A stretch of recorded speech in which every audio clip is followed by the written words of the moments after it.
Hello, hello, hello. Welcome back to Joe Daddy's Garage. It is Monday, May 20th, 2024. We're almost done with May, and we have Memorial Day weekend coming up. So you all need to be prepared for that. I have some plans. My wife and I have some plans to go to our friend's lake house and spend some time with them, hang out. We have friends that live over in Alabama. We do this very often, or as often as we can, with them. And especially on Memorial Day, we have one friend is also a military veteran. He's a Navy rescue diver. Previously, is what his career was in the military. I say career is what he did in the military, and he also does the ceremonial disposal of flags. So whenever your flag that you're flying, when it gets old and tattered, technically by law, by uniform code of whatever, the flags are never supposed to be tattered and falling apart. You're supposed to take them down, and you can either take those flags to your local American Legion or VFW. A lot of times they do a disposal thing on those, or you can do it yourself, and there is a process to that, and there's a reason why it is done a certain way. So we always participate with that, and I know I have at least one flag here that I fly, and when it gets worn out and tattered, I take it down and I replace it, and then we go and do the ceremonial burning of the flag is what it actually is. So hopefully y'all are looking forward to this Memorial Day weekend. I know I am, and let's not forget the reason why we have Memorial Day weekend. Okay, now you've probably seen in the last video, I hope you saw, I was struggling a little bit with the paint process of the engine bay on the 69 Mach 1. And part of that was the paint that Charles had bought. I don't know what parameters he was using for getting the paint. I know that he had looked at some videos that Jerry Heasley had put out, and I found out that I didn't know this, but the guy who was in the video, I think I can't even remember what his name is, but he apparently does cars out in Texas. And Jerry Heasley filmed him doing the underside and the top of the 68 Shelby car that he was working on. So I think that Charles used some of that video or paint that was used in that video as his reference point. I'm not sure why he ended up with a gallon of high gloss black, but I wanted to try to do what he wanted, and I even had a conversation with his wife, and we determined that this wasn't going to work. It's too shiny. It didn't look right. So, I ended up reshooting it with Rust-Oleum. It's a good product, and now it looks a lot better. So I'm happy with that. Okay, so if you haven't seen that video, I have two versions of that. I have one for YouTube and one for Patreon. I've been doing that more and more. Putting the extended version with more information on Patreon, and that's kind of what I'm doing moving forward with YouTube. Okay, so let's see who's here tonight. And I should mention, if you are new to the live stream, I try to talk about classic cars, a lot about Mustangs, could be about anything, and I say classic in the range of 55 to like 78, 79. That's kind of my bracket for what I would now call a classic car. It's funny though. If you, I know for many of us, if we go, oh, it was a 1980 XYZ car, right? And we go, oh, that's only like 20 years old, right? No, they're not. No, they're much older than that. We tend to think that that generation of cars isn't as old as it actually is, but they are quite old at this point. We know that the Mustangs, of course, 64, first year, and it's 60 years since that car was first produced. So you come forward 10 years into the 70s, you're still talking about cars that are 50 years old, and it's hard to believe that we're still driving these things and rebuilding them. Okay, so that is how we tend to run the show, and I have a lot of people here that participate. And if you have a question about a classic car, or you want to bring up a subject matter that we can talk about, by all means, bring it up, and we will do that. I have a chat box on the side there, and a lot of people will be in and out and follow along. So let's see who's here tonight. And first one in is Rick Gain. He says, happy belated birthday, Barry. Yes, thank you, Rick. Yes. Another birthday has passed, another year. Yay! Thank you, Rick. Appreciate it. Oh, before I get too far past that point, I want to point this out. If you haven't seen that, or if you noticed that, that is a gift from my younger son. That is actually a record album that is relief cut with the Mustang on it. It has a white background and a clock in the middle. And that's pretty cool. That's going to go in the house. That's not going to be out here in the garage. It's going to go in the house. But I wanted to just show you why that's here. Okay. Let's continue on. Terry Keithley, good evening, everyone. Please hit the like and thumbs up for Barry. Thank you kindly. Thank you, Terry. Oh, yeah, you get a bell as well for participating. Let's see. Dave Tyson. Evening, all. Evening, Dave. Our first Dave sighting. Richard Vogel. Good evening, Barry. Good evening, Richard. Glad you're here. Travis Holtman. How's it going, everyone? Hey, Barry. Hey, Travis. Glad you're here. And Rick Stevenson. That's always my signal. That's my first sip of coffee. Glad you're here, Rick. Troy Justin. Evening, all. It's time for Bourbon with Barry. A smooth drink and a smooth talker. Well, I try. Robert is checking in Infernal Craftsman. Evening, all. Back up to the mid-90s here. It's actually been somewhat comfortable here in Georgia. I mean, last few days have been maybe low 70s. It's been very, very nice. I just have the door closed because it needs to be closed for this. And I do have the AC on because it's a little humid. But, yeah. And if we'll see how it goes tonight, we may have Robert come on to the live stream as well later on. Ed Cucciarella. Hello, all. Hello, Ed. There you go. Rick, just realized condenser fan on my central air conditioning unit not working. Utility company coming out tomorrow to fix. Just had it installed in November. I'm not very happy right now. Yeah, that's not a good sign. That's not a good sign. You don't want that to happen. Got to have that AC. Roger checking in. Hindsight 6-7. Greetings from next door. Glad you're here, Raj. Rusty's Restoration. Good evening, all. And Barry from sunny southern Indiana. Thumbs up, all. Yes, glad you're here. Dave Britton is checking in from the Great White North. Glad you're here, Dave. Chris Greenaway. Happy May. 2 to 4 May Canucks, i.e. Victoria Day. Oh, all right. Haven't seen you in a while, Chris. Chris is also from the Great White North. Glad you're here. Randall Heath checking in. Hey, from Utah. Glad you're here. Cut Warm 59. Hiya, brother. Bear. Hi, Cut Warm. Glad you're here. Tim Miller. The Jason White. Wait a minute. Tim Miller says, the Jason White, I believe I watched and was happy to see you do it to your Stang. The Jason White, I believe I watched. Okay. I'm not sure what you're saying there. Terry Keithley says, Betty said hi to Gracie and Ollie. Yes. Well, thank you.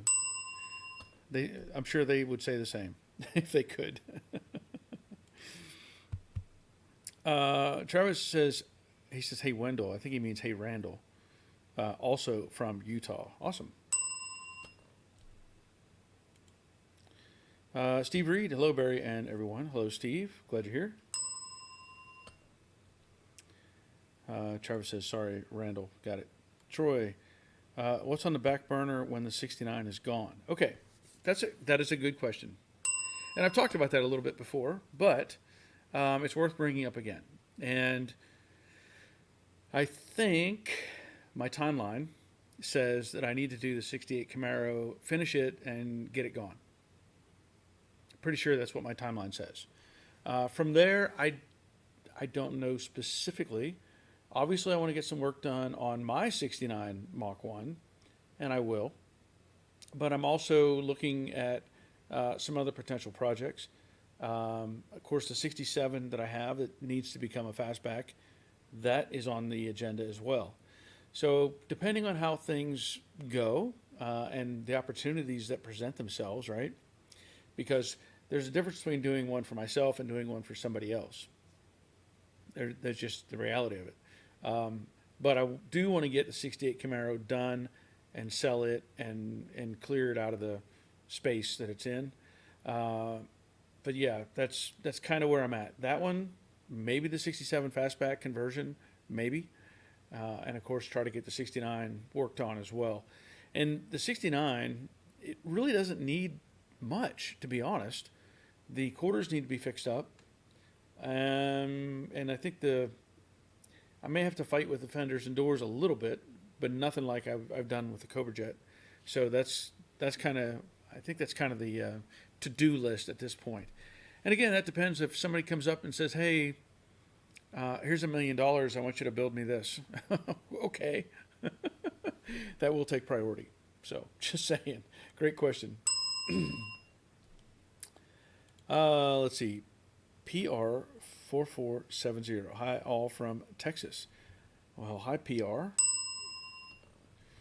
That sounds like a nomenclature for some sort of glue product that we would have used on aircraft. Oh, we have Creek Auto Funelaria. Yes, I have no idea. I'm sorry. I can't translate that on the fly. I don't know what that. I'm top something. Sorry. I'm glad you're here. That's all I can say. I'm not very fluent. Steve Reed, 88 in Paducah, Kentucky today. Awesome. You can have it. That's warmer than it's been here, which is amazing because usually it's pretty darn warm in Georgia by this time, but it's been very nice. Denny Alvey checking in from Paducah. Wow, 2 viewers from Paducah. Hey, Barry. Well, yeah. Glad you're here. Colin. Hey, everybody tuning in from Albany, New York while we wear our Gasoline Forever shirts. Awesome. Hopefully getting the heater box in this week. That's cool. Glad you have the official Gasoline Forever shirts. Faith Followers Customs. Good evening, Barry, and all. Hope all is well. Glad you're here, Faith Followers. Chris Greenaway trying to save money to pick up the next project. Okay, that's good. Tim Miller says Jason White has shop. No, oh, I'm sorry. Jason White, I get it, has shop, not Jerry video you're following. Got it. Okay. Yeah, so it's Jason White is the builder that Jerry Heasley filmed. So thank you for that. Now I get it. Appreciate it. James Smothers is checking in. Good evening, all. Good evening, James. Rick says, what's up with the 68 parts car you were going to buy? I'm still going to buy it. I am. I wanted to get at least to this point on the Cobra Jet. Now, ideally, I want to get the suspension underneath the car. Part of the reason is if I want to bring in that other 68 and get it out of the way, at least temporarily, I can put it on the lift instead of having it sitting right here in the way. So I'm kind of on the fence what I'm going to do with that exactly. I know I'm going to just salvage pieces and parts off of that. I may sell pieces and parts off of it, but I don't plan to do much of anything with that car as far as building it. But it is still coming. It is still coming. Let's see. Her Scrambler started on the Scrambler, but hard to get motivated when raining outside. Yeah, I agree. PR says, he said your work is top-notch. Congrats. Okay, that's awesome. Thank you, Creek Auto. Appreciate that. Travis, I advised that it would be nice to have a kind of measurement video with clips from Slither. Do you have any thoughts on something like that? That's not a bad idea. I I would probably, I mean, I could probably put something together to do that. And I guess the hard part is, what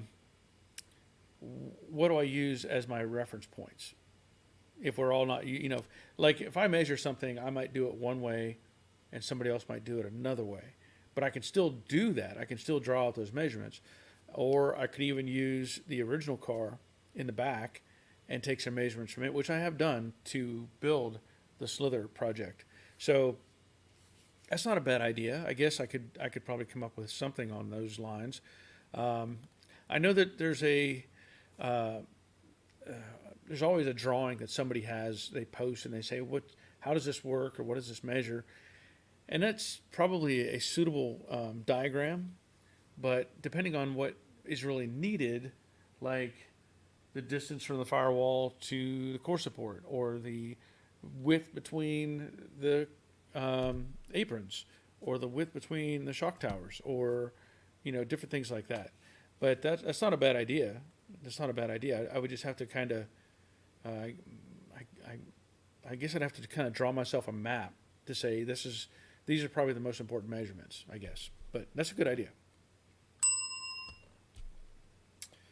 Let's see. Gene, hey all, had a few minutes to jump in. Awesome. Glad you're here. Ralph, hi everyone from northern Indiana. Hi Ralph.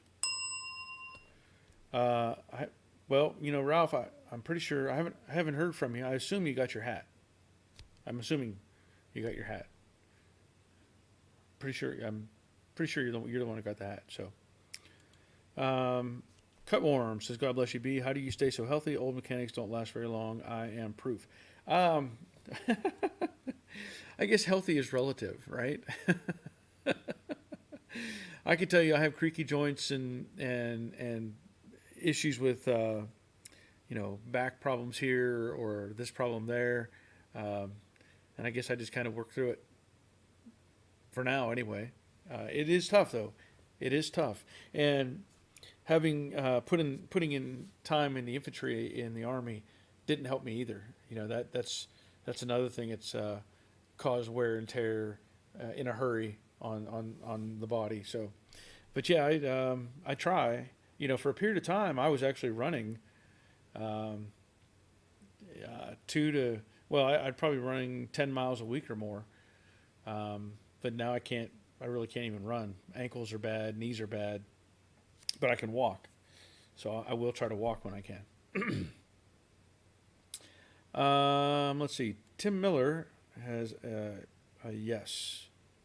Oh, yeah, talking about the Jerry Heasley. Okay. Chris Greenaway, once I get back, I'll be happy.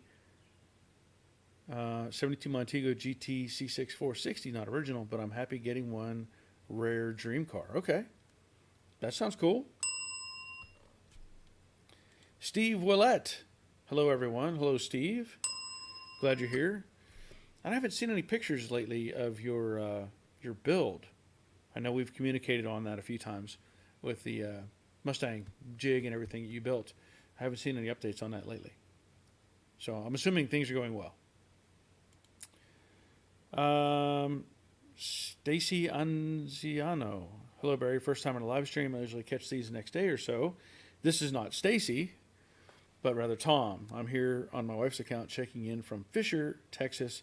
Good to be here. Awesome. Well, glad you're here, Tom. Rusty, finished my clutch brake pedal assembly rebuild with the Scott Drake needle bearing kit. A bit of a pain. I'm not surprised. I could see where that would be a problem. Jerry says, howdy, Barry. Howdy, y'all. I hope y'all are having a wonderful day. Thank you, Jerry. It's the best day so far this week. Ralph, yes, I got the hat and stickers. Thank you much. You're welcome.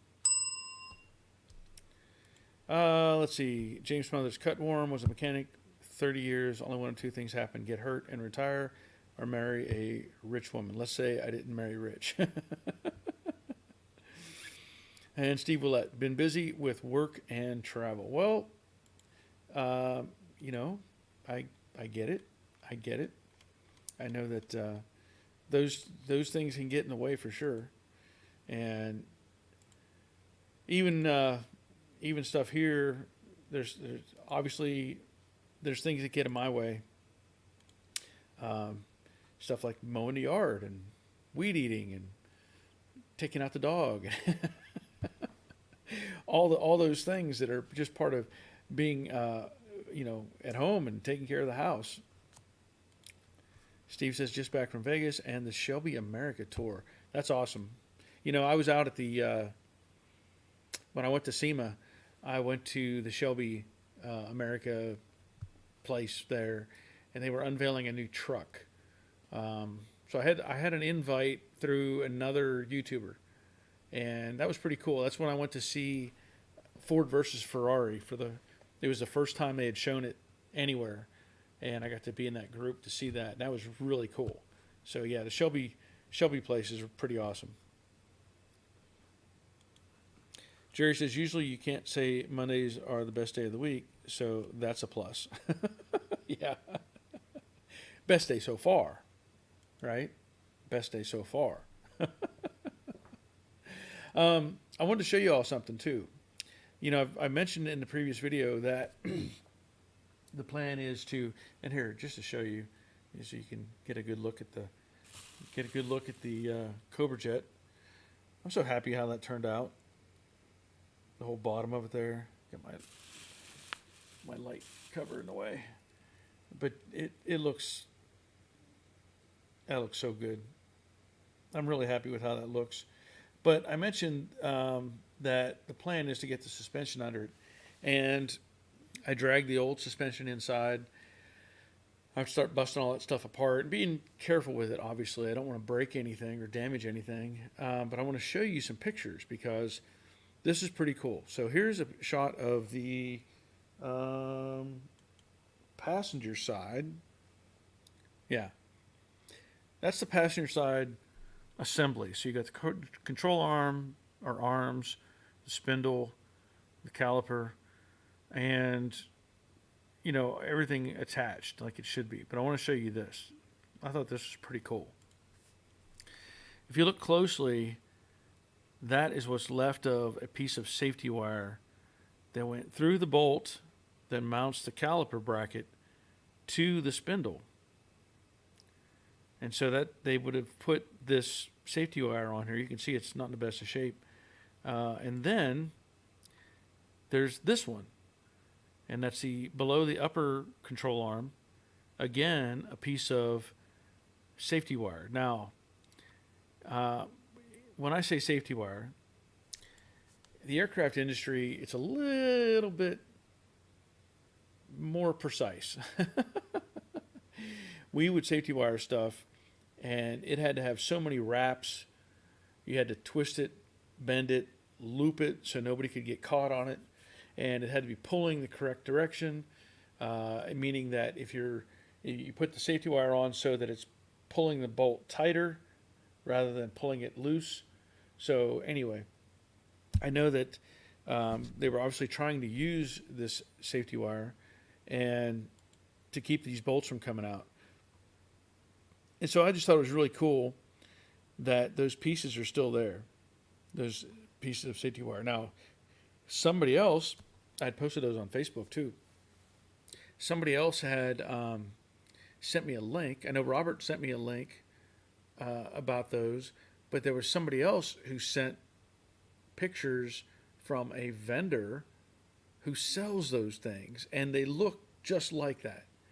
I mean, it's like they're pre-twisted, and you just take the two ends and stick it through the bolt. So it doesn't actually do anything, but it's like pre-made to mimic that design. Now, I get it. If you're doing all the Concours stuff and you want it to be perfect, okay. But when I take this apart, I don't know how well those pieces are gonna, if the wiring is gonna fall apart or what. Probably not gonna try to reuse it, obviously, but I have to take all that apart and salvage, Well, do I?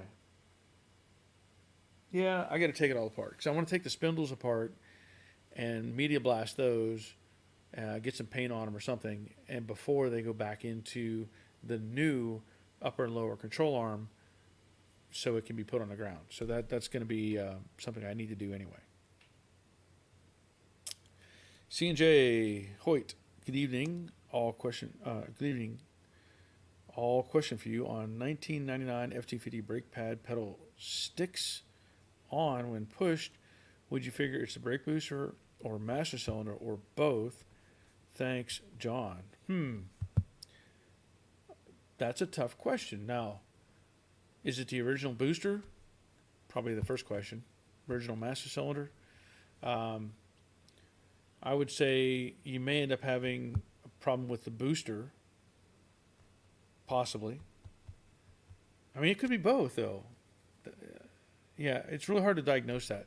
Anybody else have any input on the F250 brake pedal sticks when pushed? Give us a shout. Gig'em Garage. Good evening, Barry. Good evening, Gig'em. Glad you're here. Richard, the spindles on my 73 Mustang had a safety wire when I replaced the original front end. Well, that's cool. Something you just don't see, you know? Gene, I'm approaching the point in my build where I will have to decide to focus on installing the drivetrain or get the body out for final body and paint. Any opinion regarding the order? That's a great question. Now, I've done several of these cars. I did the light blue Mustang with no engine, so I was able to fully paint the engine bay and then paint the car and then give it back to the owner.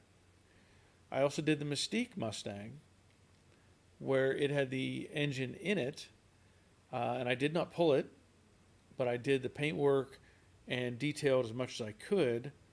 Now the status of, let's say, like the 69, well, Jade, of course, there was no engine in it when I built the car, and I painted the engine bay separate and then set everything in place. What I would probably recommend is, well, let's look at it from, I think the way they did it, like at the factory, like I'm doing with this car. They would have painted the body and then painted the engine bay and then put the engine in, at least from what my understanding is. I mean, that makes sense.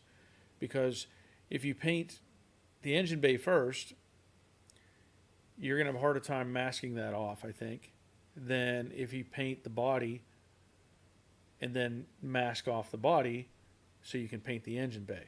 Now, in this case, I wanted to take care of the engine bay while it was on the rotisserie because I could rotate it around and take advantage of that.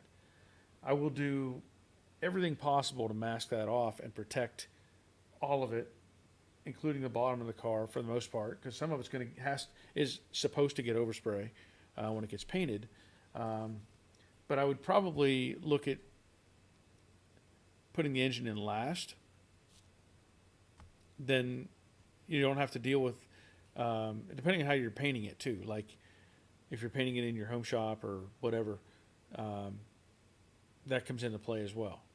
I mean, I could see it both ways, honestly, but it's a lot easier to detail everything when there's nothing in the way, and then you can set the engine in afterwards, because you still have like brake lines, gas lines, and all those sort of things that you're going to have to deal with anyway. So I don't know if I gave you a good answer or not, but I'm just kind of trying to think it through in the process. But that's a great question.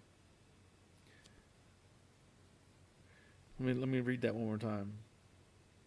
I'm approaching the point in my build where I will have to decide to focus on installing the drivetrain or get the body out for final body and paint. Yeah, I would do all that stuff first and then put the engine in. I think that makes more sense. Cutworm, James, I have been about the same. I never drank or smoked, just loved working as much as I could. I'm sporting a different liver and many broken things. Better me than a child, though. Well, that's a good way to look at it. I value that. That's a good way to look at it. I would take any kind of pain or injury or whatever if it wouldn't end up with my grandkids. That's for sure. I say that grandkids specifically because they're young. They don't need to have any of that stuff going on in their lives. James, NPD sells new caliper safety wire. Okay. Chris, easier to get drivetrain in when you're not concerned with damage or anything, whereas it's a nail biter the other way. Yeah, there's I mean, the thing is, if you put the engine in, and then you're trying to paint stuff, you get overspray on the engine, and then you're kicking yourself for not masking it right. And really, putting in the engine is not that difficult if you have one of those leveling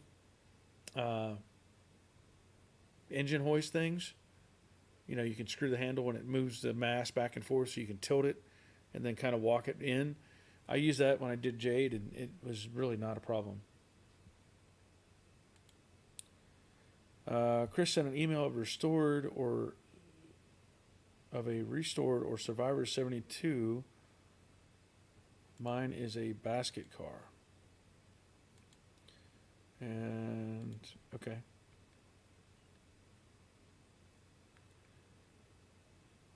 Yeah, I'm not.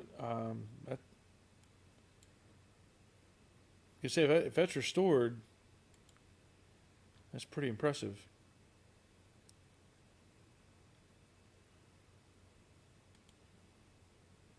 I'll have to pull these up because that is a different car. So it's a 72. That's a big old car too. But what I like about it is this next picture where it has, whoops, hold on. I got too many pictures. Too many pictures. Let me get this next one. All right, so the next one is the front end. And you give them credit. Back in the day, they were putting hood scoops and all kinds of stuff on these things. So that has a cool looking. I'd like to see the hood. Kind of makes me think of what is a GTO style hood. That's a big car. That's a really big car. That thing needs some 14-inch wide mag wheels onto the back of it. There's a ton of room back there. But that's cool. That's definitely a different car.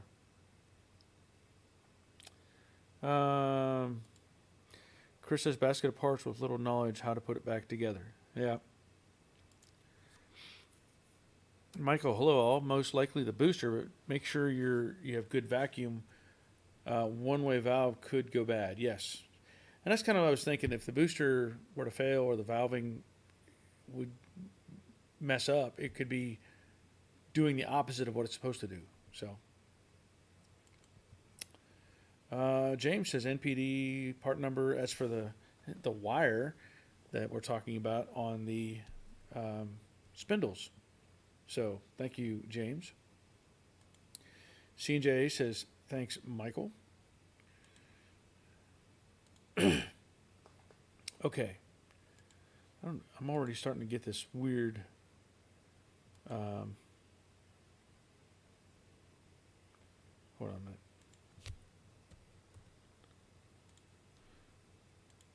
We're going to find out if Robert wants to join us and see if he has anything in particular going on with his project. Okay.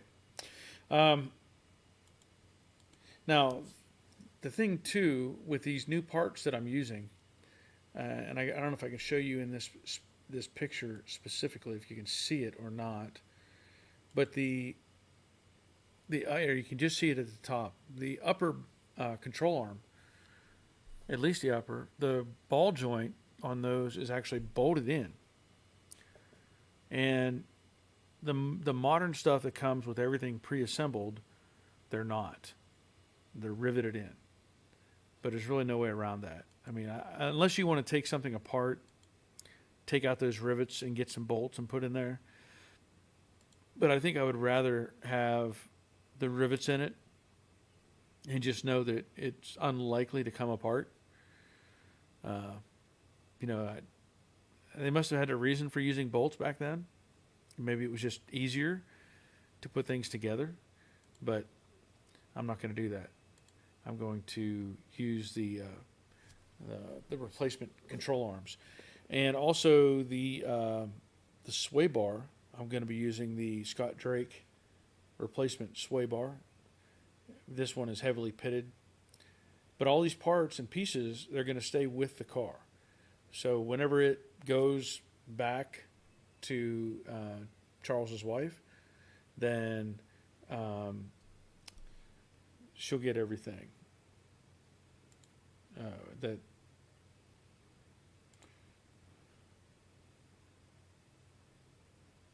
Okay, she'll get all the pieces and parts. Now the rear end housing, ooh, it's pretty rough. I mean, it's got a lot of pits in it. The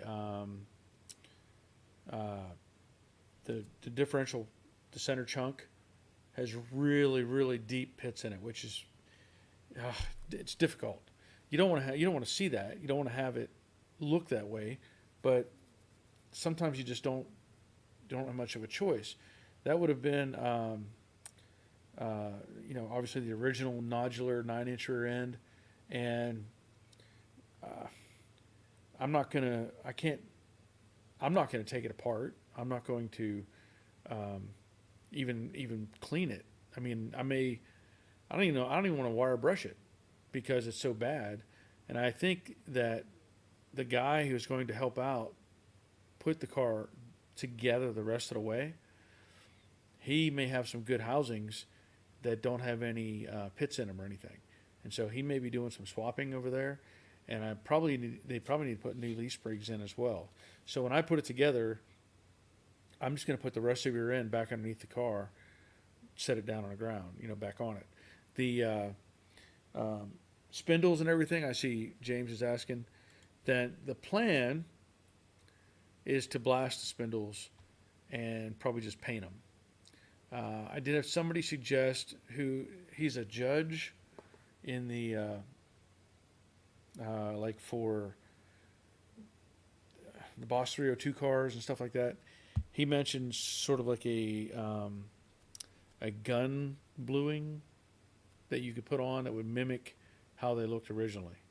But I don't know that it's really going to matter much as far as that goes, because we know the car's not original and we're not aiming for that perfection of it, but we're trying to get close to where we need to be.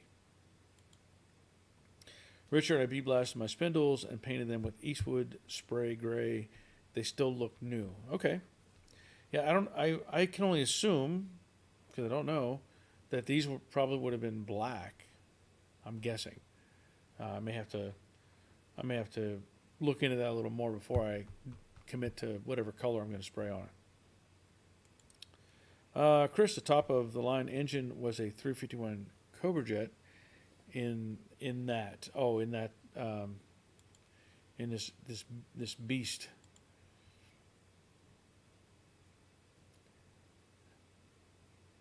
I do remember.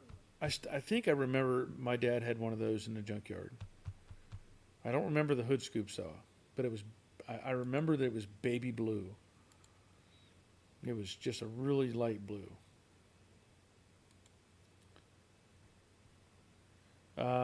Dan Sargent, hey all, just joining from Vermont. We're glad you're here, Dan. James, those bolts are from a Ford aftermarket ball joint repair. I've drilled out hundreds of ball joints and bolted them in. Yeah, but I think the early cars, if I remember correctly, they were bolted in. Both of these are bolted in. And the bolts, I was pretty sure that the factory ones were bolted in, because I had somebody mention that to me. If you buy the aftermarkets, they're not bolted in, and That was my understanding anyway. Is the original ones were actually bolted in and not riveted. I can see the later ones, later generations of cars being riveted though. Denny Alvey, a local guy that does high-end restorations, paints the engine compartment last. His reason is you can buff the exterior paint and remove overspray, hard to remove color from engine compartment. Yeah, and that's what I was saying earlier about paint the body, mask it off, and then paint the engine bay, set the engine in. All right, Robert is going to join us. Let's see what he's doing out here in his shop. So, It's little dark. dark in there. I, A little dark. well, I switched from the laptop to the Chromebook, but using the same camera. Okay. I don't know what. It's nice and bright in here. I have no. I have no idea. Well, I have a little light that I keep right in front of me. It's just what I have. Yeah, Uh, I got something that's just not really handy right at the moment. okay, that's fine. That's fine. Let me see what else. Um, Oh, here, Dave Conville says, "Good evening, belated happy birthday." Well, thank you for that. What do you there's have? your safety wire, Safety wire. That's I was gonna suggest that was safety wire, but and yeah, this is some really wow. That changes a lot. yeah. The Ah, lights above you are what's getting you. yeah. What if Hey, there I you do go. that Now and you then I got to back squat up? down, get a shorter stool. I back up a little bit. There you go. Well, that's a little better. Yeah, those That's a little lights are better. behind you. Yeah, yeah. It's just well, with the unfortunately, I can't make it any taller in here. So, Yeah, the lights being at what 9 to 10 feet, depending on where you are when you're at. Yeah, yeah. but this is ancient wire here.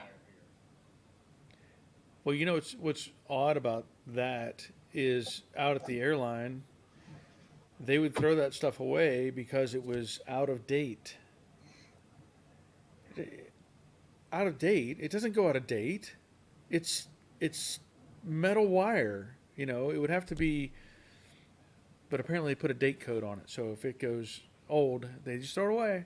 And I used to get it out of the trash. Well, it's like everything else. It's lawyers and covering themselves, and Yeah. yeah, you know the drill. Oh, I do. Let's see what Randall Heath is saying. Just watched a video from West Coast Classic Cougars, and they blasted, then treated with gun bluing and sprayed a Boeing product called Bow Shield T9 to prevent the bluing from rusting. That sounds like a lot of work. That sounds like a lot of work, but Yeah, the my, bow shield is woodworkers use that all the time. Use it on cast iron tops, anything that's cast iron that needs to be kept rust free, yeah. and it's really good for just keeping the rust from building up on stuff. Works pretty well. Okay. James says the spindles Am were I lagging for raw. you? What's that? Am I lagging? You were just a little, but I Okay. don't know. You're okay. James says the spindles were raw, bare cast. Okay. Chris says I have one in my area, 72 in red. Got to sit in one as a kid. Have wanted one ever since. Yeah, I know that feeling. Um, Michael Birchwood Super Blue. I've used it many times on gunsmithing jobs, but I would use Duracoat. I don't know what Duracoat is, but if you have any suggestions, you want to send me an email or something, that would be great too. That way I have an idea of the products that you're talking about. Travis, how do you like the classic performance product front end? Thinking of doing it myself. Um, classic performance product. I think he's talking about the one I've got for the Oh, '66. talking about you. Yeah. Yeah, What? I have no complaints. I really have no complaints with it. I like the fact it gets rid of the strut rod. I don't like strut rods, and I think it's a good middle ground between stock and something that's really exorbitantly expensive and high end and requires a lot of custom work. I think it's a really good middle ground as far as I'm concerned. Now, the only issue you had was that first one was messed up or something. Yeah, the little brackets, for the or just one of them was like slightly. To be honest, you could have left it and been fine, and nobody would. Most people would notice it, but it will pin. It would kind of push the bushing a little crooked, but it just got crooked in the jig when it got welded, and yeah, it happens. No Yeah. biggie. Okay. Tom says, curious to know how many, I guess, man hours per week do you get to do work in your shop on these cars? By the way, good job with the last name pronunciation. Pronunciation. Um, my time will vary. It really will. Now, depending on how I feel about what I'm doing, obviously, is whether I'm anxious to be out here or I'm kind of like, okay.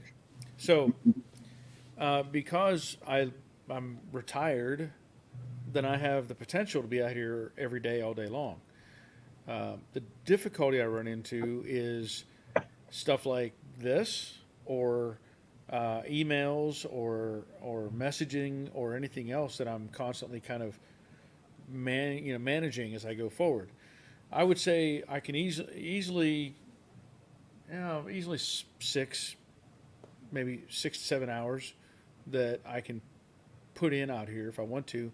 But there's been other days where I've been out here 10, 12 hours, depending on how I'm doing and what I'm doing.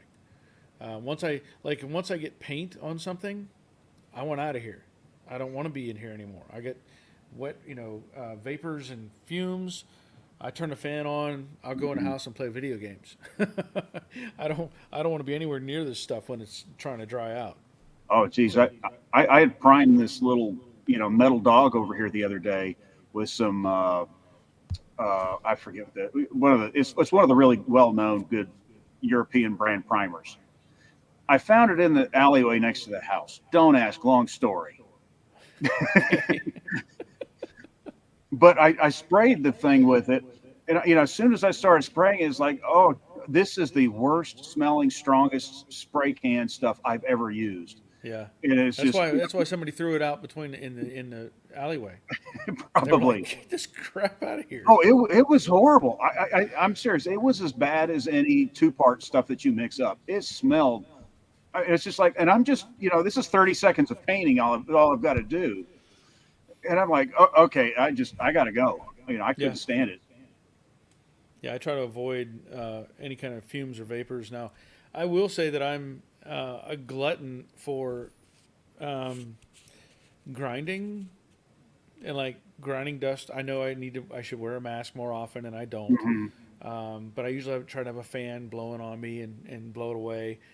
Out here, when I do paint work out here, I do have a gable vent, so I can pull Hmm. air from under the door and get it to go out the top. But when I'm in my paint booth, I've got fans blowing out and air coming in. It works pretty well, and Hmm. usually I suit up a lot better. But yeah, I don't like to be out here when there's fumes. Yeah, if I'm doing a lot, I've got my full face Yeah, mask, so it keeps it out of your eyes. But then I've got my secondary compressor that I put outside. I've got a hose that runs and it just floods fresh air, and it's kind of annoying. It is because you've got another hose that you're dragging around. Because I have a separate yeah, hose for the air for what I breathe versus the spray gun. But it yeah, is so nice having that fresh air coming in there. Keeps your face dry. Get rid of because when you're painting, you're sweating bullets. Okay, yeah, yeah. but but it keeps your face nice and dry because all that airflow is going through there. I I wonder said if I it's a could. little annoying, and I need to make a better belt because the Yeah, belt that came with it is that big. I mean, yeah. I can barely put it over my shoulder. It's tiny, I, but it sure is nice having that fresh air. supply. So what are you using for the compressor on that? I've got Is it just a regular compressor, or is it something with a it's a little like the little ones Harbor Freight has this little little the twin pancake cylinder ones? the twin Oh yeah, cylinder. yeah, yeah. Yeah, and it's got like the little the super quiet compressor. It's one of it's not those, but it's similar to. And it's really quiet, and I put that outside, and then the thing I've got for the supplied air has it's got filters, so the air also filters before it comes into your mass. Okay. Because I'm wondering if I could get by with my big compressor pushing that air into me as well, or if I would have to You have have a enough. separate, You you know. have enough. The reason I do a separate compressor is because it's oilless, and partially because the location where my compressor is Yeah, going to be sucking up a lot of the same stuff that you're spraying. So, but that's I like true. the fact I can put the compressor outside. I can get fresh, clean air, Yeah, and it's its own thing. I don't have to worry about any oil, and it's. I know it's filtered, but I don't trust the filters to really do that much, to be honest. yeah. It almost makes you wonder: could you get by with something like a small shop vac instead of a compressor? Well, that's what the sandblaster guys have got stuff that are basically like that. It just Yeah, has a high volume hose blowing up yeah. into you, I kind of was just like wondering if you could. like those the high volume spray guns that you use like a shop vac, basically. Yeah, Yeah, hmm. yeah. It's just a matter of it's just getting that fresh air Yeah, to getting you it to one way you. or the other. Yeah. James says my million-year-old sea salt expires next month. Yeah. You know, it's funny, just to bring that up and just kind of throw this out there. There's, we see the containers that have water in it, right? And it'll give an expiration date. It's not for the water, it's for the bottle. That's really what that expiration date is for, like a jug of water. That the jug itself becomes a contaminant of the water. Hmm. So after a certain period of time, that's why they tell you don't, you're not supposed to have it after that. So Yeah, just and a that stuff just it leaches into the water. yeah. Chris says, how does the Infernal Craftsman feel as that 73 you guys saw in the museum? 73. I'm You trying talking to about? remember what 73. Oh, is he talking about down at NPD? Maybe I someone don't when we went remember. to NPD and we saw that. Saw I guess the was there one of these in there? I don't remember. That's a 72. I don't No, really remember. no, I forget a lot of things now. Well, there was a lot of cars there, and we were kind of in a hurry to get through it, so it wouldn't Yeah, feel well, bad. we were rushed for everything that day. Yeah, yeah, it was a hectic day. Yeah, Steve's Money Pit, late but here. Thumbs up for Judge Barry. Okay. but speaking of Yeah. cars, when I took her to the airport the other day, we were going down the road, and I'm looking way up there. It's like that's a Maverick, and so I'm getting closer up to it. I'm getting closer, and it's like, yeah, that's a Maverick. It's like that point. It's close enough. It's like it's a Maverick. It was like kind of a grayish color, and this is like whatever 74. And Yeah. I'm looking at the back of it, and I'm looking here, looking there, and then it makes the left turn with us, and it's a double left turn, so I end up getting to the other lane, and I'm looking over at it, and I'm like, that's an original car. It looked really good. I mean, Yeah. original paint, original everything. The guy had some gauges up on the hood, not the hood, but like So it's fast. yeah, it sounded good. But I like the fact that it was just, it's like somebody drove it for a few years and just parked it, and Yeah. then this guy's got it out and he's driving it, and he's obviously done some mods to the engine, but it sounded good, it looked good. I mean, it's not my thing. I mean, I'm Yeah. not a Maverick fan, but it was cool to see something in that good a shape. Oh yeah. Yeah. Michael says Duracoat is also a gun finish, but it's more like an epoxy coating. Did the case on my C4, and I was totally amazed on the final finish. Okay. Um, Travis says, Barry, did you ever find out if it was your Black Widow gun was having issues or was it the paint? That was when I was trying to spray the. I was spraying the primer inside the car, and the paint was thick for some reason. I don't know if it was humidity or what, but the paint was just acting like it was really thick. So it may have been a combination of things because the Black Widow gun, I've had trouble with it before, and I keep forgetting to smash it. I use it and I clean it, and then I forget that it's garbage at this point. And I use it again, and then I clean it, and I forget. So I think a lot of it was the paint just seemed like it was thicker than it should have been, even though it was the same mix. I hadn't changed anything. So when I went over to the other gun, my generic old primer gun, it flowed a lot better. It went through it, but I also made sure I thinned it a bit more to help it spray. But it was weird because I've had trouble with that Black Widow gun before, where it kind of like it's almost like it's spitting. It's like and it makes like a weird pattern. And I don't even know why I still spray with that thing. It's so irritating. But what's funny is I've bought those $10 spray guns at Harbor Freight, and everybody knows the ones. And and I'll use it for primer. I'll use it for stuff that doesn't matter. And I've gotten beautiful paint jobs out of that $10 spray gun. Yeah, it's sometimes I'll do that. It's like, well, what do I need the more expensive one for? Because the $10 one did just perfect. Right. And then it's so cheap. It's like, throw it away. I'm not going to clean it. Well, that's and that's like that Pro 88 gun that I have.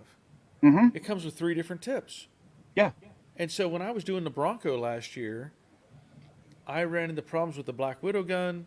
I also ran into problems with my DeVilbiss, my clear coat gun, because I bent the ring, and I can't get it back on the gun now. Mm. I dropped it, and it's so soft it just bent.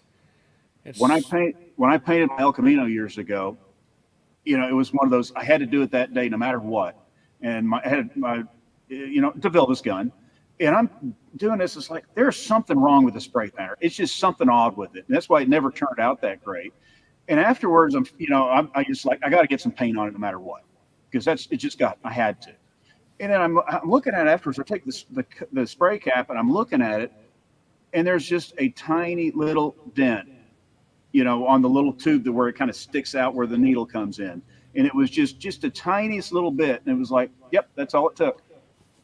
Yeah, and that's why I don't know what I'm going to do with that DeVilbiss unless I can get a new collar.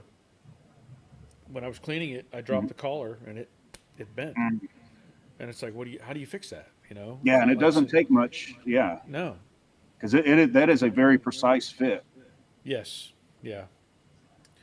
And Chris was talking about the 73 Gran Torino that was at NPD, I guess. That's right. So, That's right. Rusty says, I had got a system fresh air pump from Eastwood, and it works pretty good. Those paint fumes are tough on me for sure. Yeah. Yeah. Yeah. That all the stuff's paint fumes are bad. Yeah. James Mother says BPA sucks. BPA. I'm not sure what BPA means. Breathing. Yeah, my brain's not in that mode right now. Breathing paint apparatus. Is that what that is? Could be. I don't know. Yeah. I'll take his word for it though. Yeah, when you start getting acronyms, it's like, okay, what industry are we talking about? And yeah, it's hard to. Yeah, Richard, which satin paint did you use for Slither's engine compartment? I used Rust-Oleum, rattle can satin, and it worked great. It did. And that stuff's pretty durable. It is. Now I have other people who have suggested later on that you go buy the quart Rust-Oleum in the satin, and then they thinned it, I think, with acetone. Yep. And they added some hardener to it to make it do what it wanted. You just treat it like an 8-to-1, 8-1-1 acrylic enamel, or 8-2-1. Sorry, but because it's essentially just an acrylic enamel that can harden on its own. Just trying to look for it. The stuff that I use for the engine compartment and under the body and just generic stuff like that is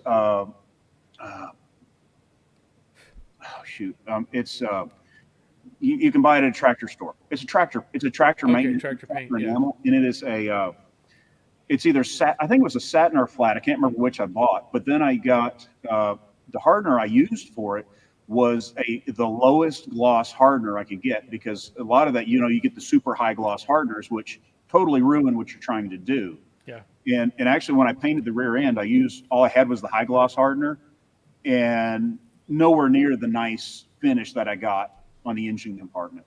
Okay. Steve's Money Pit. I finally got myself an SCT. Eastwood had a sale, $99, 3 years of warranty, so I had to jump on it. That's a good deal. Yeah, I think That's they've a had good to deal. compete with the Harbor Freight now. Yeah. They I have want to. that. I want that stand, the wall mount rack. Eastwood has a plate that goes on the wall, and then you can hang the tool on it. It's got like pins that you can put Oh, yeah? yeah, it's really cool. I just need a place to put that. But you know how few walls that I have to actually mount things to. It's like, oh, here, let me put this up here. Yeah, it's not a wall. There's Yeah. nothing there. Jerry says UGG acronyms. Yeah. Oh yeah. Yeah. She James, I loves bought them. the Eastwood CC500 base and clear gun. Bought Harbor Freight paint gun for primers. Yeah. Mhm. That works. I mean, like I said, I've got several of those cheap guns, Yeah. and now I've got this thing here. Oh, this is actually a Harbor Freight one here. This is one. Well, this was one of their, I don't know, like a $75 one, and I've turned this one into basically my primer gun. I actually used this to spray clear on the kitchen cabinets when I did that. Okay. And the kitchen cabinets have automotive clear coat, and I used that to do that. And it wasn't the best thing in the world, but it did perfectly fine. Yeah. Yeah. Now I just use it as as for primer stuff now. But to be honest, I can do primers and stuff just fine with a $10 spray gun and be happy Oh, yeah. with it. Well, that's what I was saying. That purple gun I have the purple and the red gun, and those I bought from. I still have the box. Those I had bought from the paint Is that like store. the Viper set or something like that? It's something like that. I paid $100 Yeah. for the two guns and a touch-up gun, Yep. little touch-up gun, and I'm still using the things. Oh And yeah. what's funny is, well, my PPG rep told me that the body shops around there, where Mhm. he's at, they will buy those to paint their cars, use them for 1 year, and throw them away Yeah. because Makes sense. they're good. Yeah. You know, And there's a lot to be said for new. You can buy this ultra expensive one, but I can buy this cheaper one. It still does the job I need. I can throw it away every so often. I don't have to worry about worn out threads and all that stuff. And right? Yeah, there's a lot of times there's a lot to be said for new. yeah. Denny Alvey, upper and lower control arms on 69 Mustang were dipped and only partially. Yes, and that's what I have for the replacement. I have the Scott Drake version where it's black and silver on the bottom on a ball joint end. But yeah, I always thought that was strange. I never understood that. I don't know either why they did that, but they just dipped it Hmm. and said, okay, that's enough. But Hmm. I don't know. Richard, I've had a lot of luck with Rust-Oleum paints. They're easy to spray and pretty durable. Yeah, they are pretty Yeah. tough. The professional spray gun, not spray, the spray cans, the professional stuff that comes in the really tall cans, that stuff is really good, and it goes a long way for a can too. See, that's what I was looking for in the satin, but I couldn't find it. They Yeah. don't sell it in a satin. So, Terry Keithley, I used to paint FS tankers with Imron.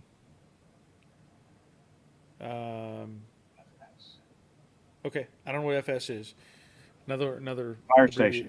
Huh? Fire station. Fire station tankers? Okay, could be. That's my thought.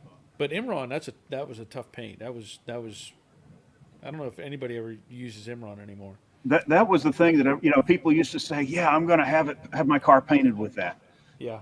But that was the thing for a long time there. It's like, yep, I'm going to have it painted with that. And that was the trend for a while. That was the magic word, Imran. Hmm. Rusty, I used chassis black from Eastwood, and I think it was a little too glossy for me. Yeah, Hmm. that's Chris Greenaway. So decided to jump into this project. Awesome. Whoops, Danny Alvey. A friend of mine thins his tractor paint with gasoline. I asked him, does he use premium for high gloss? Well, and I will say that hang on, give me a second. Okay. And Jerry says that she loves our cabinets. Awesome. James, BPA, type of plastic it leaches into food or drinks, causes cancer. Yes. Okay. Sorry. Did recognize that, but kind of, it's kind of, it gets out of sequence, and we're talking about something and it changes. So, Chris Ford It's not there. was lazy. Those Montegos are notorious for being ordered as a hard top fastback. It got vinyl due to Ford cutting out on repainting the car since the upsell was the vinyl roof. Well, it's not where I thought I left it. It's somewhere else. Yeah. But Okay. I want to say, I believe it's magic paint, or it's no. Oh shoot. It's a weird name. But it's a tractor type paint, and a few of the Tractor Supply kind of places will carry it. They have in all sorts of different colors, but that stuff's amazingly durable. Like Majesto or something like that. I think I know what you're talking about. Van Sickle. The company's called Van Sickle. Van Sickle. Huh. And Okay. I kind of experimented too on whatever the black I got, I think is satin black. I experimented on adding a little more hardener to it than you normally would, because it's an 821, and I found if I add just a little more hardener to it, you can even make it. It will make it an even flatter look to it as well. Okay. But you really have to be quick about getting it on, and because it's going to set up quicker, so you've got very little working time compared to what Okay. you normally would. But it gives even a little more more of a it's hard to I don't know the word for it, but it's a much duller finish than what you would normally get. Like a matte finish. Yeah, and it gives it actually a tiny bit of texture as well, just the tiniest bit, and it looks really so good. it's a dull leather. There you go. There you go. It's suede. No, suede. But when I painted the rear end though, I mean it's glossy. Yeah. Even though it's because of the hardener I used, because I was out of it, and it didn't matter. It's on the rear end. Who cares? Yeah. James points out expensive paint guns are only required when you make a living painting every day. That's pretty accurate. Pretty accurate. And I know that that's not on my agenda at all. And they last long. And a good paint gun doesn't wear out as fast because they do wear as paint goes through it. That's true. And that's part of it. They do wear, but we're never going to wear them out. Yeah, and I got to figure out. Let me look at this. I'm wondering now that I'm kind of thinking about it. Is this DeVilbiss gun? I'm sure I could probably order a new cap or whatever, new collar, because it just starts to get on there, Mm-hmm. and you almost can't see that it's that it's bent. Mm-hmm. But I was like trying to put it together, and I was like, man, why? What is going on with this? But Yeah, this you're is fighting with it. this is what I did use for clear coats. And this is a gun we used at the body shop for a long time. It's one of the only pieces I got from the body shop. Mm. But yeah, I can't even get like one thread on there. It's like half a turn and it's bound. Yeah, and then if you start bending it back and trying to fix it, and Yeah, Yeah. I mean, I could probably. How do you do this? You hold it. You can't put it in a vise and take No, a it's- punch and tap at it. Yeah. Then what? Then you crush it. yeah, yeah, it's like where's the neighborhood jeweler? Here, fix this. Yeah. And that's probably what I should do. There is a jewelry store locally here. I should go in there and say, hey, can you refit this? Yeah, a jeweler, watchmaker, somebody that's used to fiddling with that, very fine tolerances and things like that. Yeah. Now I did notice it also has. Um, this is a DeVilbiss number 410 is the tip, but usually these come out. Mm-hmm. But this has a retaining spring inside of it. Yeah. So I know the other guns you can just kind of wiggle a little bit and it'll fall out. Mm-hmm. But yeah, I'm gonna have to get this something remedied. Although I was very happy with that Pro 88 gun when I sprayed clear with that, Mm-hmm. and it turned out nice. So can't really complain about that. Oh, Terry Keithley says FS is I'm guessing ammonia tankers, maybe pulled by semis. FS ammonia tankers. Because I don't know what ammonia is. I'm guessing ammonia. I'm guessing. Chris, 95% is bodywork, 5% is laying the coats. Yeah, I mean that's pretty accurate. And that's what I've said this before. Whenever you go to a car show and somebody says, "Oh, who painted it? Who painted it?" No, who did the bodywork? Mm-hmm. That's what I want to know. Yeah, especially with base coat, clear coat. As long as you're halfway decent with the base coat, you put enough clear on there. There's a lot you can fix by just sand and buff. buffing, polishing, sanding. You can level things out pretty good. Denny obviously some people use John Deere Black from John Deere dealer. Mm-hmm. Okay, she's talking about the engine bay or Yeah, it was so. Yeah, and then it's like the GM underhood black is it's lacquer based. I think it's a lacquer based, which it's not a bad color. I just don't like it because it's not really as durable as a 2-part paint. yeah. So it's just one reason I wouldn't use it. Richard Vogel, I still have my Banks number 7 spray gun from the 80s. Mm. I hope it still works. When you were painting the car and you were painting all the red stuff and painting the red and painting the black, and if you go back and watch like the old footage of assembly plants, and you look at the spray guns they had back then, and it had this huge wide fan on it that went way out there, and they're just blowing paint on there. Yep. Because back then nobody cared. And it was just get the paint on there. We don't care if we waste it. Just make sure it's done fast and it gets on there. And it's just, it could be in the ballpark and it got covered. Yeah. Yeah. And I was trying, I mean, obviously I don't want to waste paint anymore. Mm-hmm. So I don't do a giant fan, however giant, try to control that, but yeah. But also our spray guns now are set up to use a lot less paint than those old ones were. That's true. Yeah. So it's like no matter what you do, you can't take a new gun and make it do what the old spray guns did. It's just not going to do it. Nope. Travis says maybe use a hard plastic hammer to beat it back into shape. That's possible. Yeah. I don't know. I'm gonna have to try something, or just try to get a new collar. Might be my easy way out. Is just get a new collar. Because I really did. I mean, this gun has been really nice to spray. Mm-hmm. The clear coats. So, James, eBay may be your choice to find a used paint gun, same model for extra parts. That's true too. I've done that with my cameras and stuff. Mm-hmm. I bought cameras that didn't work just because I wanted the lens, and it worked pretty good. Travis, how about using 3 full coats of epoxy primer in engine bay and front rails and no top coat? You could do that. In fact, there's a PPG I think uses DP90 is what they call it. Mm-hmm. And the problem with epoxy is it is not UV resistant. Yep.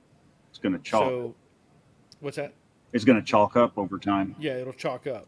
And I think the DP90, that's what I sprayed on the light blue Mustang. And I think it has a hardener or something in it. I forget what it was. Yeah. but it was, you could use it for that. So that's not Hmm. a bad idea. But just know that epoxy is meant to be top coated with something. Hmm. So And for the engine compartment, it's just, for me, I look at it, it's like, if it's got a hardener, I'm happy with it. yeah, It doesn't need to be anything special. yeah, And it doesn't even have to have a hardener. If it's a really good quality enamel paint, it's fine too. It really yeah. is. Chris says, wonder if you could send it to a gunsmith to rethread it. Maybe.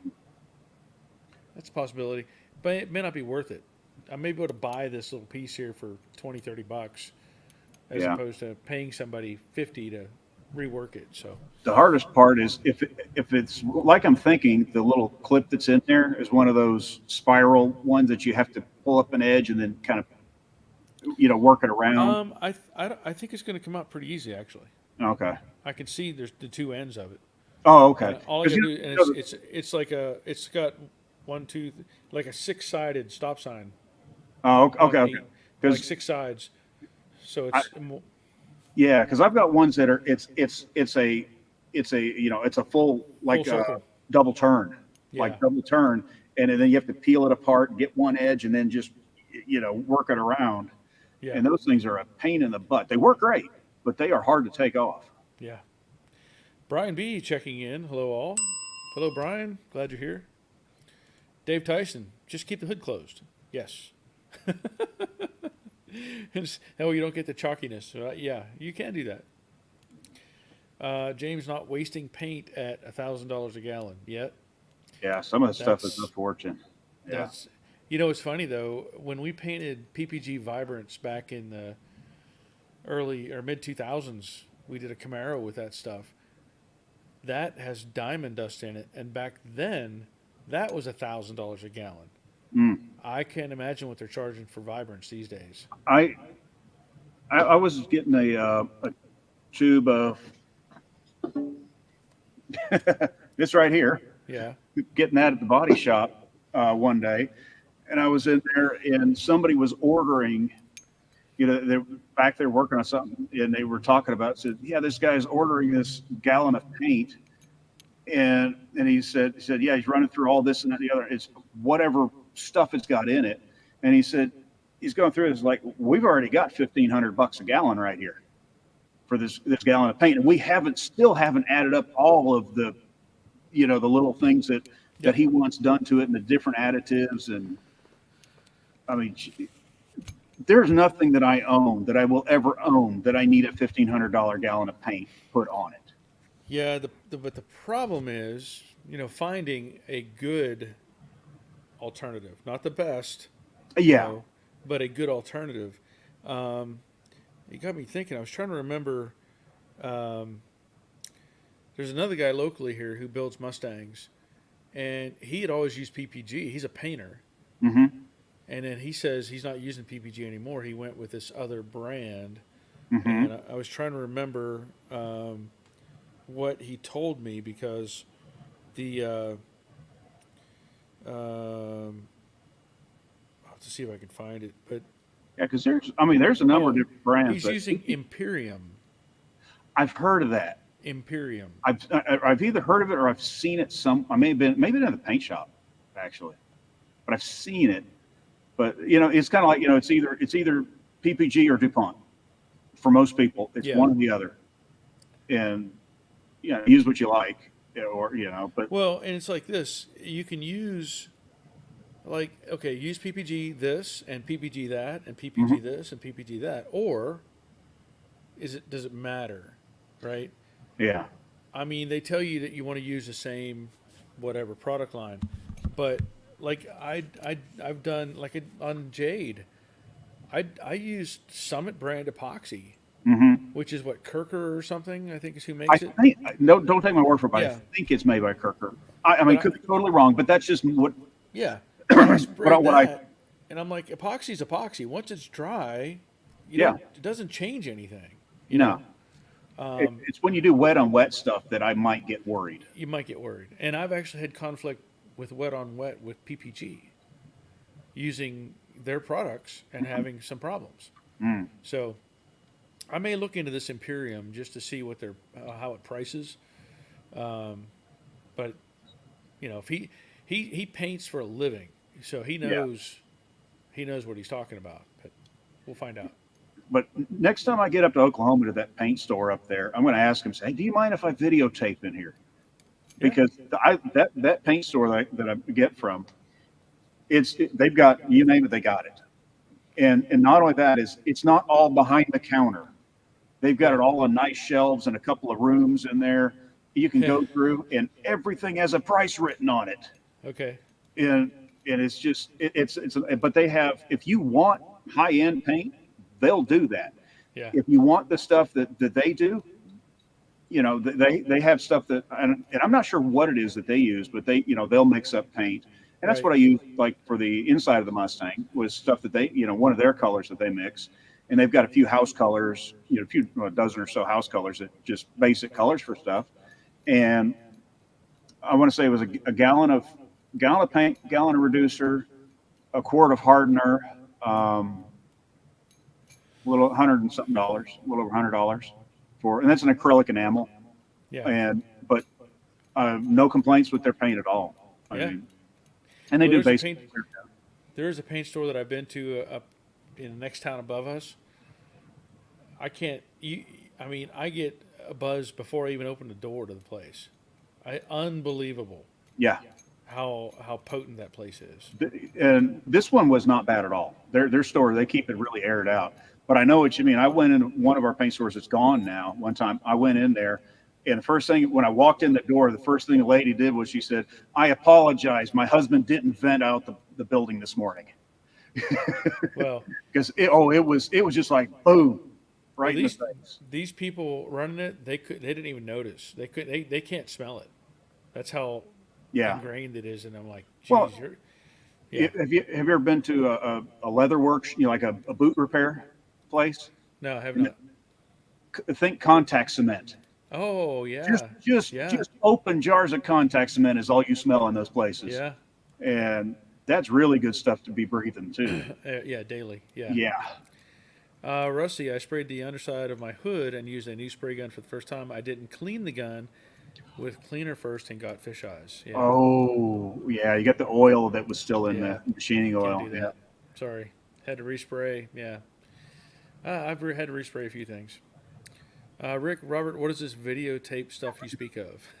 Well, it's kind of like that stuff you used to see on the side of the road. When people throw their cassettes out and they would unravel, and you'd see these big bundles of cassette Yeah. tapes on the side of the road. It's just Yep. bigger stuff. Yeah, Same thing, but bigger. bigger version of that. And that's funny, like with a tape like that. You used to see bundles of tape in the weeds all the time. It's like Yeah, you don't see that anymore. no. Steve Grimes says Revolt Auto Paint sells gallons for $650 any OEM color. Mm. Yeah. Yeah, it adds up quick. Yeah. And that's something I'm going to have to get into. I'm going to have to, go buy paint at the minimum. I do have primers and stuff for this car, but I'm going to have to buy paint and obviously clear coat. I can't skimp on either. Yeah. I mean, it's got to be right, or it's not Yeah. worth doing, and that's just the way it is. And then and it's like the other products might be fine, but it's like I don't have experience with it. I don't know how well it works. I don't know how it works because Yeah, there's always going to be little differences. Like sometimes you use a different reducer and sometimes it'll flow out better with one brand reducer versus another and things like that. yeah, that's true. James, is it worth using fisheye eliminator additive in the paint? If you don't have to.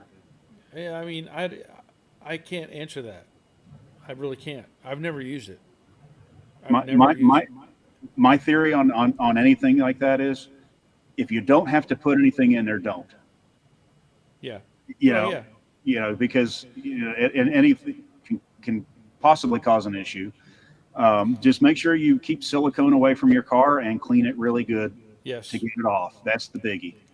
Yeah. That silicone is the enemy. Yep.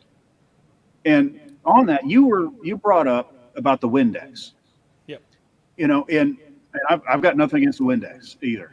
But I think the problem a lot of people have is that, say, when you've got your dirty panel and they spray it with, they're thinking, oh, I'll just spray it with Windex, and it's prepped, I'll sand it, spray it with Windex, and then I'll paint it.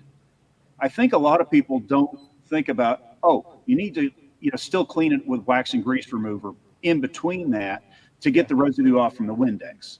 Right. And I think a lot of people are just assuming that, oh, you just do it with Windex, you let it dry and paint it. Well, I can say that I've actually done stuff where I have not used wax and grease remover. I have gone straight from Windex to paint or primer. Never had an issue.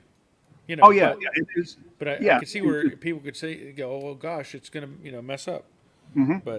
But it was like Windex is an excellent degreaser. Yeah, it's an excellent degreaser. It brings stuff off. And my biggest thing with the Windex is if it wasn't for the blue dye in it, there probably really wouldn't be anything to leave behind. It's just that blue dye. If you could get a Windex without the dye in it, then you'd be less worried about whatever might be behind. Yeah, I can see that. Terry says, when anybody walked into where I was painting, I would say, breathe deep. There's more where that came from. or I paint something, I got to come back out here. It's like I take a deep breath, I open the door, I go in, grab it, go back out, and then I can breathe again. Michael, I've been using Kirker primer for 30 years now, but I have not tried their color yet, usually Shopline or PPG. Yeah. Their color's fine. I mean, I've used it before. No complaints. Yep. And I've used they're clear as well. They're Euro clear. And it works fine as well. James says, memories of store smell of Woolworth mothballs. Yeah. Yeah. Oh, hey, you know what? This is funny that we're talking about this. We're getting ready to close out here. Pretty. Yeah, I'm getting a little sore. Yeah. I had this. I don't know what struck me today. I don't know why, but there's a smell that I miss from, like, at the junkyard. Now, I don't know what I was doing. I don't know what got that kind of smell going to me. Yep. Gojo. Oh, yeah. Okay, so I can say Gojo, and you should be able to pull up that smell in your memories. Yes. Okay. And I'm like, where did that come from today? Or you smell something, and then it's like it triggers those memories. Yes, but that's what I mean. Like today, I got some sort of smell going, and I was like, that's Gojo. I'm like, I don't have Gojo anywhere in here. Where did that come from? It's like one of the strangest things like that for me, and I can still smell it perfectly right now. Is you remember when you used to buy those little things off the little rotisserie thing that was the toy stuff, and they had the little paper thing. It's paper about that big and had all these little straws on it, and then it had all the little foil tubes on there. You squeezed out the goop of whatever toxic waste it was, and you blow it, and it made bubbles. Yeah, the smell of those things. Yeah, that's acetone. Yeah, but it had some other stuff. But it was acetone. It had whatever toxic waste of the day they wanted to dump in there for us. But it actually had acetone in it. Yeah, that's great stuff to breathe in. That as a kid. Yeah. But it's like certain things like that. It's just you'll smell, or I'll smell something. It's just like, and your mind goes to that. Well, like what we used to do is keep a 5-gallon bucket down at the garage, and we'd have the big big thing of Gojo. And at the end of the day, you'd lather up with the Gojo. Yep. And rinse out in that 5-gallon bucket. And so you just that kind of smell just is there. I don't miss using Gojo. I switched to Fast Orange for that stuff. Yeah. And it doesn't smell as bad, and to me it works better. Yeah. And you don't get that slimy. Gojo doesn't come off. Yeah. Of course, now I wear gloves and I try to keep that stuff off of me. So. Yeah. Chris, just an FYI, we use, I guess, Windex to clean the chrome rolls that our film is rolling on. Okay. Oh, as in like camera film, I'm assuming. I don't know, but could be. Does Chris work at the Kodak Film Factory? I don't know. That's a cool place if you ever watched the I have to find the link to the guy that went through. He did like a multi-part tour of it. Yeah. That's some impressive equipment. Oh yeah. Making film. Oh, it is. I will say really shortly, where they're making this film, it goes for thousands of feet without touching the rollers and touching the stuff. It all rides on air, and it goes back and forth through accumulators, and it's all pressure. It rides on air, so it doesn't touch anything. I'll send it to you. It's Okay, he's saying impressive. he's saying food grade plastic packaging. Okay. So Yeah, same thing. Yeah. Travis says they say Sprayway brand is the best to use for cleaning before paint. So is that like a Windex? Yeah, Or it's Sprayway is? actually a spray can. At least the stuff I've had is in a regular spray can. Oh, okay. Great. It's really good glass cleaner. Really good stuff. Okay. Keep that in mind. Brian, a little late for the show. Hi guys, I like Sprayway better than Windex. Okay, so there's Sprayway. Two votes for Sprayway. Well, maybe I'll look into Sprayway and see if they got it in a. I can can't do it in a bottle. I would assume, but the stuff I've had is just it's a spray can. Yeah. Yeah, I kind of like having a refillable bottle. Just Yeah, actually, works. that's on the list next month for Sam's because we're starting to run out. Okay. Because I got bottles out here, bottles in the house. Yeah. I use it for cleaning everything. Yeah. It's just universal cleaner at this point. Mark Chindy says Sprayway and Windex both work because they don't have wax in them. There you go. Thank you. Yeah, don't use the cheap off-brand stuff. No. It doesn't work for anything. Nope. It's one of those things you buy the name brand. Yeah. Okay. All right. I'm at a stop point. Yep. I can't stop. I'm getting sore sitting here. My voice is starting to get rough, and I got to go. All right. I'll see you guys later. All right. Good talking to you. Thanks for being here. See you. Okay. That was fun. It's always nice to have Robert on the live stream. Let's see. Brian says Sprayway has color or has color or ammonia, or saying no color or ammonia. So I may look into that. So Jerry's already saying nighters. Good night. Okay. All right. Well, it's been fun being here. I think that I will be back for next Monday. That is Memorial Weekend. I'm going to try to be here. Sometimes we run into problems and can't make it. So if I'm not here, I want y'all to enjoy your weekend, and we'll be back the next week. But if it all works out, I will be here next week, and we can do this again. I look forward to getting another video out soon. It'll be dealing with the suspension, some blasting, different things like that. Try to get everything ready to get this car on the ground so I can go back to doing the rest of the sheet metal work and get all that done. So, again, thanks for being here. And until next time, take care of yourselves. See ya.